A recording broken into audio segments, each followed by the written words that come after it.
Hey guys, welcome back to my channel. ഞാൻ ഇന്ന് Crew എന്ന് പറഞ്ഞ സിനിമ കണ്ടു, ഹിന്ദി പടം.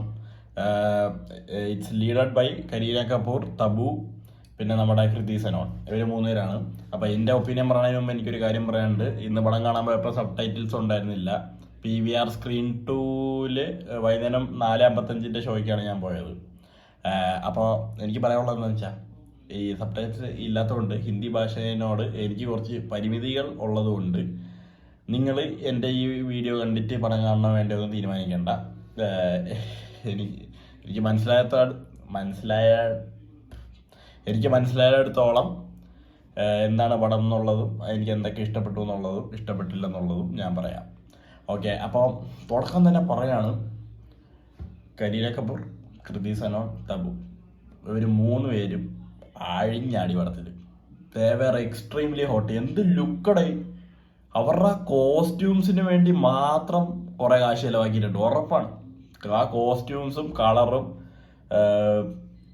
കളർ ഗ്രേഡിങ് അതൊക്കെ അടിപൊളിയായിട്ട് തന്നെ ഉണ്ടായിരുന്നു. പിന്നീട് പ്ലോട്ട് എന്ന് പറയുകയാണെങ്കിൽ സാറിന് ഒരു പ്ലോട്ടാണ്. ഞാൻ എന്താന്ന് പറയാനുള്ള, ഞാൻ ട്രെയിലർ കാണാതെ പോയപ്പോഴത്തേക്കും എനിക്ക് ഒരു എന്ന് വെച്ചാൽ ഞാൻ പോസ്റ്റർ ഉണ്ടായിരുന്നു. ഇവർ മറ്റേ എയർ ഹോസ്റ്റസിന്റെ വേഷത്ത് നിൽക്കുന്നതും പിന്നെ എന്തിനിടെ വേറെ സാരിയൊക്കെ കൊടുത്ത് ഇങ്ങനെ കയ്യും കൂപ്പി ഇങ്ങനെ നിൽക്കണം ഒരു പോസ്റ്റർ ഉണ്ടായിരുന്നു. അപ്പോൾ അത് കണ്ടപ്പോഴേ എനിക്ക് തോന്നി ഇവർ എന്താണ് പടത്തിൽ ചെയ്യാൻ പോണത്, എന്താണ് പടത്തിൻ്റെ കഥ എന്നൊക്കെ എനിക്ക് മനസ്സിലായി. അപ്പോൾ ഞാൻ ട്രെയിലറോ ടീസറോ ഒന്നും കണ്ടിട്ടുണ്ടായിരുന്നില്ല. ആ കൂടെ ഒരു പാട്ടിൻ്റെ വീഡിയോ എന്തോ, ആ പാട്ട് പബ്ബിലൊരു പാട്ടുണ്ട് പോലെ അടിപൊളി സാധനം, എനിക്ക് ശരിക്കും ഇഷ്ടപ്പെട്ടു.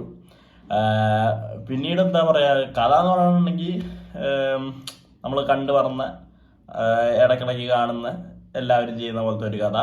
Usual comedy. കഥയിലൊന്നും ഒരു പ്രാധാന്യമില്ല. ലോജിക്കൊന്നും നോക്കരുത്. ലോജിക്കൊക്കെ എടുത്ത് വീട്ടിൽ വെച്ചിട്ട് വേണം നിങ്ങൾ പടത്തിന് പോകാൻ, ഈ പടം കാണാൻ പോകുന്നുണ്ടെങ്കിൽ.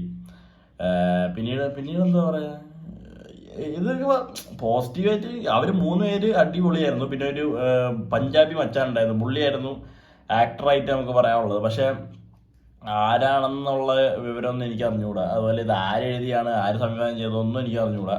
ബട്ട് പടം കൊള്ളാം, കണ്ടിരിക്കാം. നല്ല ഫൺ പാക്ഡ് പടമാണ്. പിന്നെ ഒരു പോരായ്മയായിട്ട് എനിക്ക് തോന്നിയൊരു കാര്യം, ഇതിൻ്റെ ക്ലൈമാക്സ്.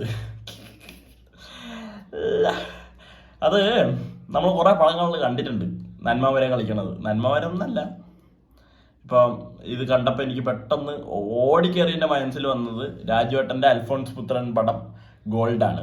അതിൻ്റെ ക്ലൈമാക്സ് ആണ് എനിക്ക് ഓർമ്മ വന്നത്. പുള്ളിയുടെ പടമായ സപ്തമാശ്രീ തസ്കരാഹ അതെല്ലാം നമുക്ക് മനസ്സിൽ വരും ആ ഒരു ക്ലൈമാക്സ് കാണുമ്പോൾ. അതിൽ മാത്രം എനിക്കൊരു യോജിപ്പ് കുറവുള്ളൂ. അല്ലാത്ത പക്ഷം ഫൺ മൂവി, വെറുതെ പോയിരുന്ന് ചില്ലടിച്ച് പോപ്കോണൊക്കെ നിന്ന് കാണാൻ പറ്റിയ പടം. പക്ഷെ ഞാൻ പോപ്കോൺ തിന്നിട്ടുണ്ടായിരുന്നില്ല. Anyway, it's a good movie to watch, one time watch entertainer. അല്ലാത്ത പക്ഷം ഒന്നും പറയാനില്ല. അവർ മൂന്ന് പേര് പൊളിച്ചു.